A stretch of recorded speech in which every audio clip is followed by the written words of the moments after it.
Hi, it's Betsy Jordan, and this is Behind the Curtain IMO. For those of you who are just visiting this time, this is all in my opinion. It's my research. Please do your own. Hamas is funded by Iran. Iran does not like the United States of America, nor do they like Israel at all.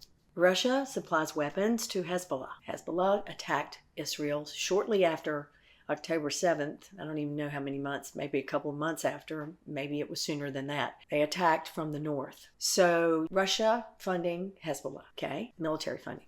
You've got Iran funding Hamas. So you've got Russian influence here. And we are supporting Israel because basically, if we did not, Israel would fall. So we're supporting its need to defend itself. Now, how far over the line we went with that and how far under the line we are going with that, I do not know. No one will answer that question. And there was a great question asked in a press conference at the Pentagon, how do we know when Israel can or cannot defend itself?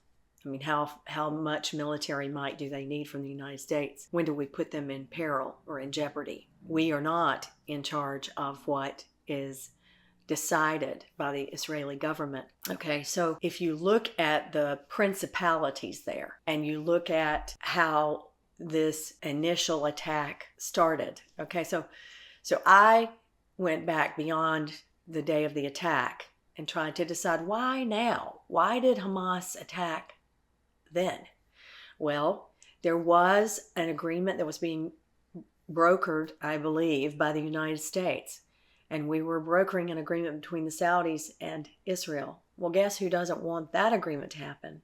Iran, okay? They want us dependent on them for oil, and they like that oil is the basis of our currency right now, because that's pretty much what it is. So, the attack. So you see, Iran and Russia are on the same team when it comes to backing the terrorists. And again, terrorists are defined as groups of people who use certain tactics for war. And those tactics are anything from killing innocents to being very nice to the people that you've captured. So don't be fooled by that. The hostages who come back who say, we've been treated very nicely by Hamas. That's also a tactic. Just like it's a tactic by Hamas to hide underneath the hospitals or underground, so that the Palestinians, of course, were their shield, because they didn't care about the Palestinians. They don't value human life the same way. They use it all as a tactic. So when we support Israel, it is to support its defense of itself. It is not necessarily to agree with what Bibi is doing. President Biden, in fact, I've got him on camera saying that he does not agree with what Bibi is doing. I have not shared that because it was taken in a VIP situation, so I don't feel like I'm at liberty to share that, but I promise you, he did not agree with what Bibi was doing, and in fact, was standing as they protested at a Restore Roe v. Wade event, which I was there, and the protesters were saying, stop genocide. And his response was, they're very passionate about what they believe. Now, that may sound minimizing to you, but understand his mission that day was to talk to us about reproductive freedom. And he was not going to let it get off that target.